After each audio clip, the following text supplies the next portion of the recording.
Hey guys, I'm actually doing a follow-up here to my airport trip. As you can see, I didn't actually leave Cambodia. Kind of embarrassing, but here I am filming another video in Cambodia. I'm actually I went down the stairs here to get a closer view of the riverfront. And I'll tell you guys what happened to me at the airport.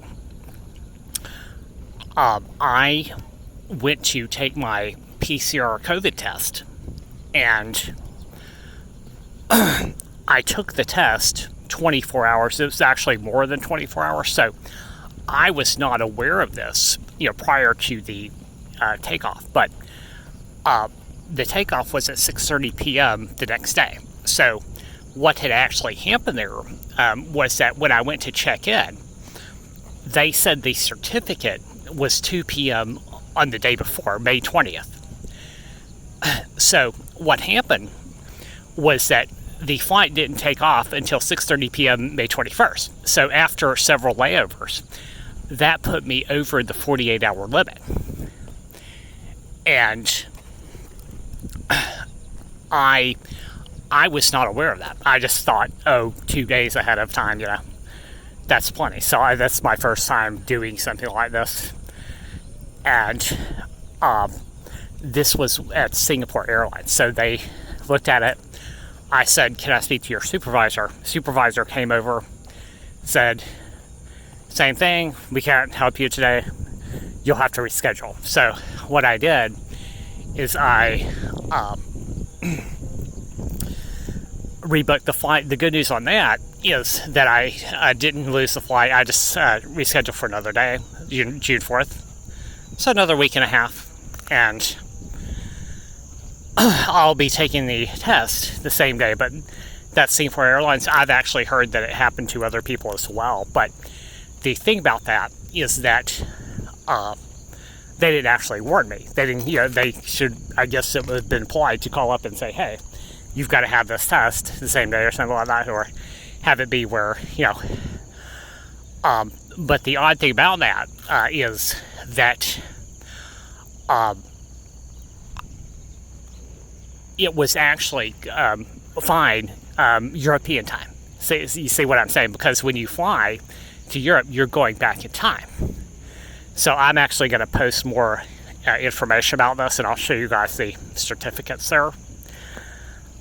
But yeah, I didn't lose that, but I do have to repay a couple of things, including the taxi and the PCR test fee, which is $75, right?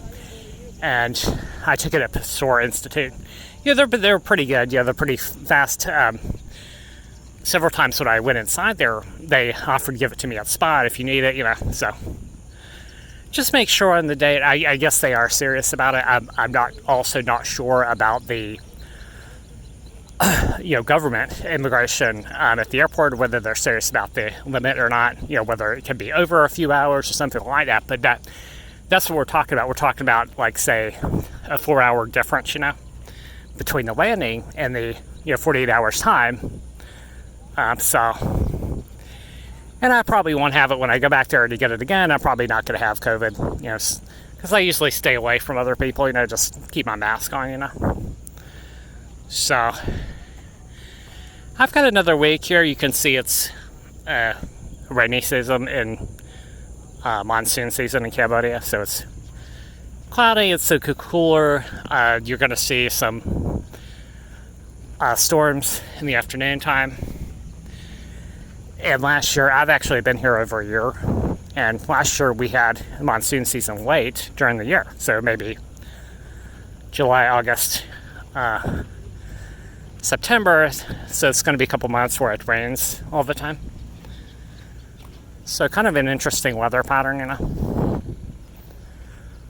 But I will be waiting. Now, hopefully, when I do fly, I'm hoping I don't miss the connections. And I'm hoping I, of course, get my luggage. If I do, for example, miss a connection and I'm stuck in Europe, as an American citizen, I don't even think I can enter Europe. I think I'll be just living at the airport. And so we'll get into that. I'm actually going to film some videos as I go along, and we'll show you guys where I'm at. All right, let's see if I can get some tape of these river boats here.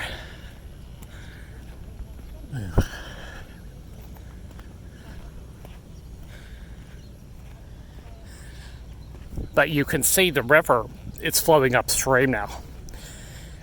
And what's going to happen there is once the rains hit, it's going to be going up. This will probably be underwater here.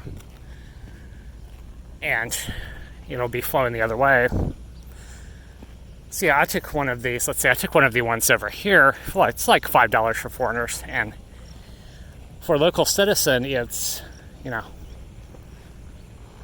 I think it's 50 cents for a local citizen. So I guess this is a big drainage thing that just washes water down from the city into the river here. Yeah, but I took one of those boats over there. And let's see. So you got, sometimes you'll see some people living down here. You might see a couple of snakes. So I wouldn't actually go walking in this grass here, you know. And then if you go down there, you got the bridge to the other neighborhood there, and you've got there's development along the river, and you've got that big hotel over there.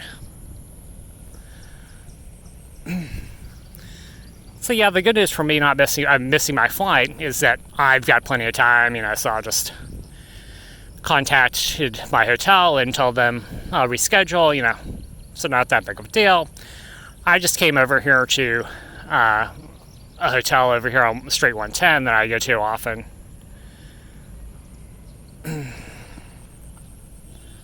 But this is what it looks like down here.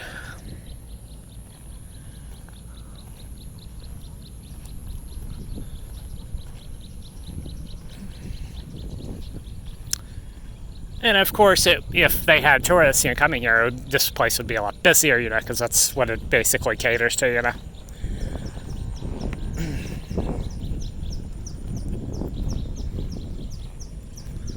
Let's see here. Maybe I'll just go on this one.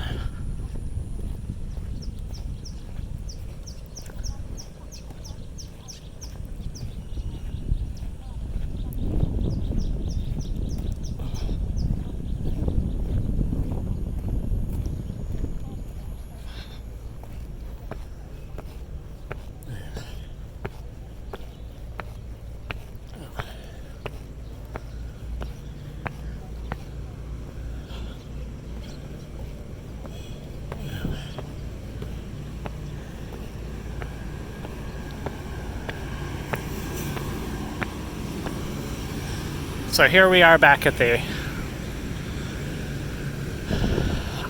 street level, and this is a nice place to take a walk, get some exercise, you know. So I actually packed my bicycle in my luggage there, so I'm not riding it right now. I'll just walk.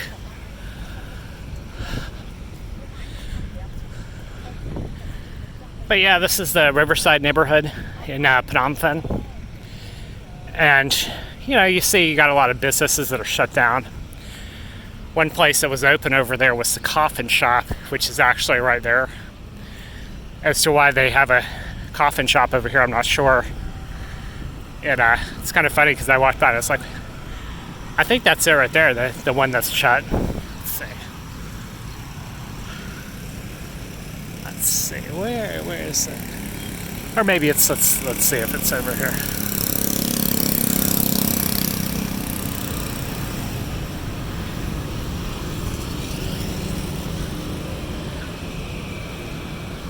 Yeah, okay, maybe it's a block up or something. But there's, or maybe it's down here. Let's take a walk down here. So you got Wat Phnom is about 6 blocks that way, you know.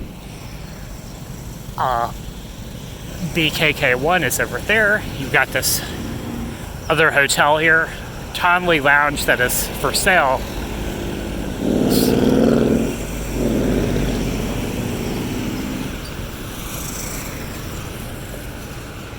So yeah, down there's, like a little bar scene. And it's not nearly as big as over in Thailand.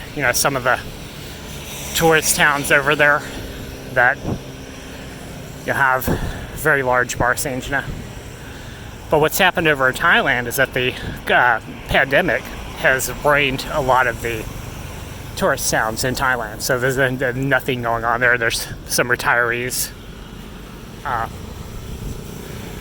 over there, but just wipe them out and shut them down. They'll have to restart the economy later on. All right, I'm gonna head back to the hotel.